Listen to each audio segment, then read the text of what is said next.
Welcome back to the Lars Larson Show, live at CPAC today, 2018, and glad to be with you, and always glad to welcome back to the program the great author and columnist, Miss Ann Coulter. I remember back at when they used to hold CPAC in Washington, D.C., and Ann Coulter would come walking through, but I guess she doesn't come to CPAC anymore. So, Ann, I remember when CPAC wasn't funded by the Koch brothers and the Chamber of Commerce. That was a long time ago. Yeah, but whoever funds it, I still get to talk to John Bolton. He's a good, solid conservative. There are a lot of good, all you want to do is be at war constantly and don't care about this country, he's fantastic.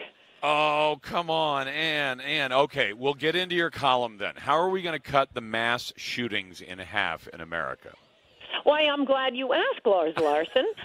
It turns out the plan for that was in Trump's very first immigration policy paper, which was not titled, Don't Worry, Wall Street, I've Got Your Back, was not titled Jared's Plan to Reorganize the Government. No, it was an immigration plan to make America great again, build a wall, deport illegals, totally shut down any new immigrants coming in. It turns out that a stunning number, and particularly of the most spectacular mass shootings, are committed by immigrants, something the media hides from us. I went through, comparing apples to apples, the sort of mass shootings that we saw last week and that terrify people, stranger walking into a public place and shooting it up. I describe which sorts of things were excluded. I do have a word limit, but I promise you if I had expanded the type of mass shooting I was talking about, immigrants would have lapped us there too. But not, a man killing his whole family. Not, this is how a mass shooting is typically defined, the way I defined it. And that is a stranger walking into a public place and opening fire, leading to 4 or more deaths. And in those, nearly 50% of them in the last 20 years, well, since 2000, have been committed by immigrants. Again, something that is hidden from us. I mean, if you cut those out, how about just cutting down the number of mass shootings we have? I think everyone has this feeling, wow, they seem to have gone up a lot recently. We didn't really have them in the 50s, 60s, 70s, even the 80s. It's really gone up recently. Yeah, that's because we're now bearing the fruit of Teddy Kennedy's 1965 Immigration Act with the immigrants from extremely different, I would say dysfunctional cultures, but if we want to be non-judgmental about this, they are certainly very, very different cultures from our own, pouring in at an enormous rate, and the children of those immigrants are coming into their own now. So, I mean, just some of the most spectacular, like Fort Hood and San Bernardino. And they are far from all Muslims, but the Muslims do commit some of the big ones.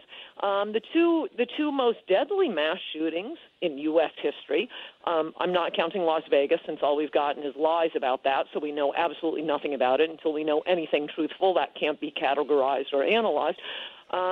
Were the Virginia Tech shooting by an immigrant and the Orlando shooting at the Pulse nightclub by the child of an immigrant.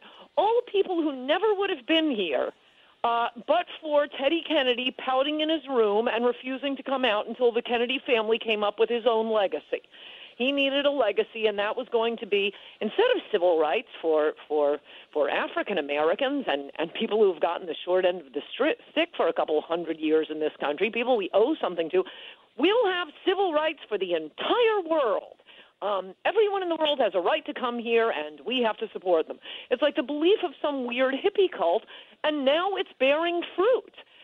Most people haven't noticed it because, I mean, you read through my list of the 47% of all mass shootings since 2000 being committed by immigrants and second-generation immigrants, first- and second-generation immigrants, and you probably haven't heard of half of them.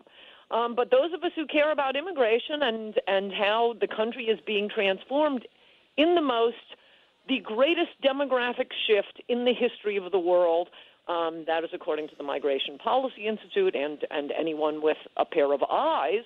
No country has simply changed what it is like this before.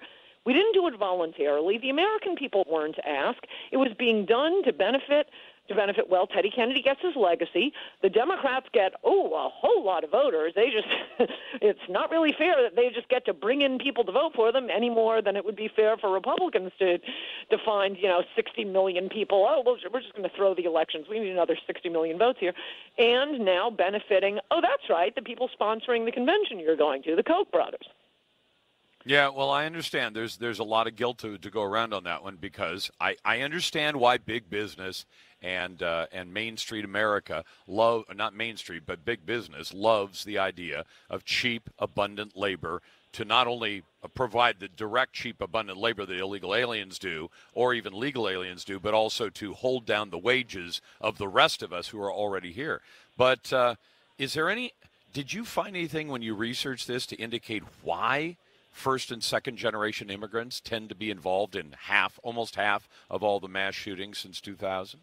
Well, I've written about it before. A lot of them, another point I made in my column is once you take out all the first and second generation immigrants, a very distinct pattern emerges of actual American mass killers. They're 99% young males, obviously paranoid schizophrenics, or as the media is now calling paranoid schizophrenia, autism. I feel sorry for all these autistics out there. That's the euphemism now for schizophrenic. They have faraway stares. They frighten classmates. Everybody sees it coming. I mean, look at Jared Loughner and James Holmes and this latest kid. 1 million warning signs all over. If we could just, get it down to that, it would be easier to deal with.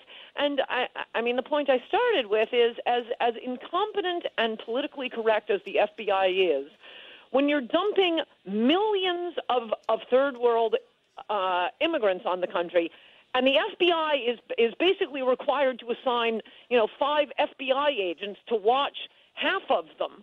That kind of eats up the FBI's resources. Last year, James Comey, the director of the FBI, well, everyone knows, and it turns out, total showboater, but he testified before Congress that there are ISIS investigations in all 50 states. And ISIS is just one terrorist organization. How can the FBI possibly? They have watch lists on top of watch lists with 1 million names on them.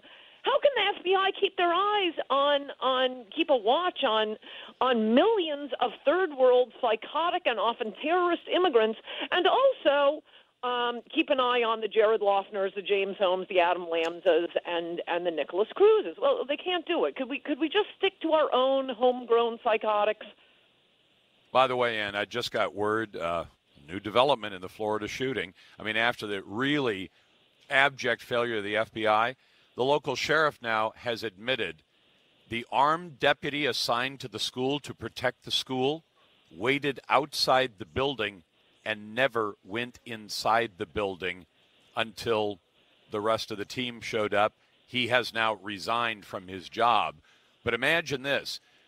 All those folks last night at that meeting who said, we trust the police to protect us. You had an armed deputy at the school. The new thinking after Columbine was, if there's an active shooter, you go in and you confront him immediately. You've got a man who is assigned to protect the school. And he sits outside and says, I'm not going in there. There's a guy with a gun in there. Among the reasons the armed guard idea is utterly idiotic. We don't need to hire someone new.